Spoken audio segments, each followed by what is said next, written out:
பிரியமானவர்களே, இயேசுவின் நாமத்தில் உங்களை நான் வாழ்த்துகிறேன். நல்லா இருக்கீங்களா? சந்தோஷமா இருக்கிறீங்களா?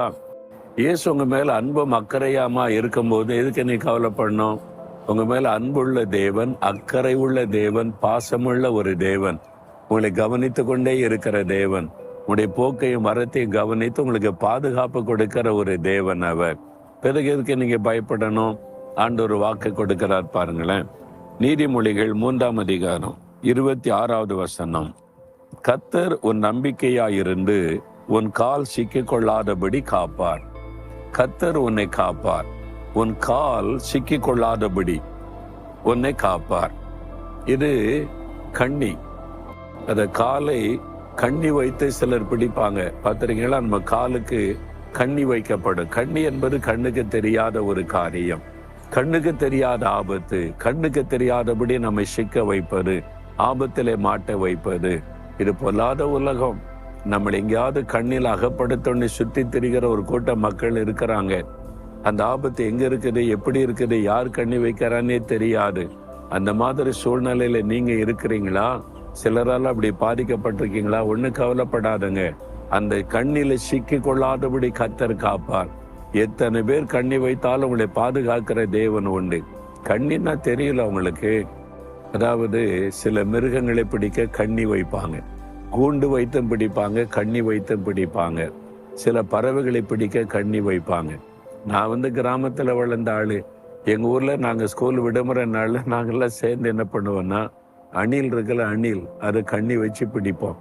அதுக்கு என்ன பண்ணுவோம், ஒரு வலை மாதிரி செஞ்சு இந்த மாட்டு வால் முடியில தான் கண்ணி தயாரிடும். அது கண்ணுக்கு தெரியாது. அது மாட்டுச்சுன்னா தப்ப முடியாது. அதுல கண்ணியை உண்டாக்கி வச்சு மண்ணில் புதைச்சிருவோம். கண்ணி மாத்திரம் வெளியே இருக்கும், அது கண்ணுக்கே தெரியாது. அப்ப என்ன பண்ணும், இந்த நெல் இருக்குதுல்ல, அது கொஞ்சம் வறுத்தா ஒன்று மணம் வரும். அதை தூவிட்டா அந்த மணத்துக்கு அணில் இறங்கி அதை சாப்பிட வருமா.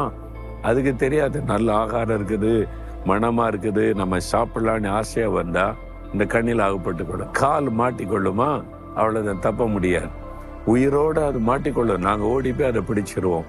அப்ப தப்பு நினைச்சாலும் தப்ப முடியாது, கண்ணி அகப்படுத்தி விடும். இதே மாதிரிதான் சாத்தான் நமக்கு ஒருவருமா கண்ணி வைப்பான்.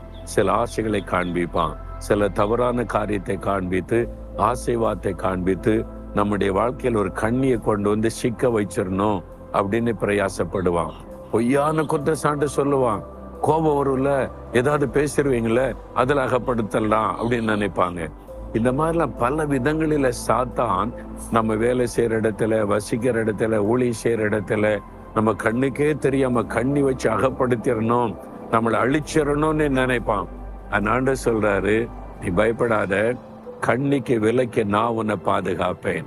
அங்க ஒரு கண்ணி இருக்கிறது ஆண்டவருக்கு தெரியும், அவர் தப்பு வைப்பார். எந்த கண்ணில நீங்க அகப்பட மாட்டீங்க, எந்த கண்ணில சிக்கி கொள்ளாதபடி கர்த்தர் காப்பார். பிறகு எதுக்கு பயப்படணும்? என் வேலைக்கு கண்ணி வைக்கிறாங்க, என் பிசினஸ் அழிக்க கண்ணி வைக்கிறாங்க, என் பெயரை கெடுக்க கண்ணி வைக்கிறாங்கன்னு கலங்குறீங்களா? ஒன்னும் பயப்படாங்க. ஆண்டவர் வாக்கு கொடுக்கிறார்ல, எந்த கண்ணியும் உங்களை சிக்க வைக்க முடியாது. கண்ணி தெரிப்பட்டது, நான் விடுதலையானேன் என்று ஒரு தேவ பக்தன் சொல்லுகிறார். கண்ணியை தெரிபட வைக்கிற ஒரு ஆண்டவர்.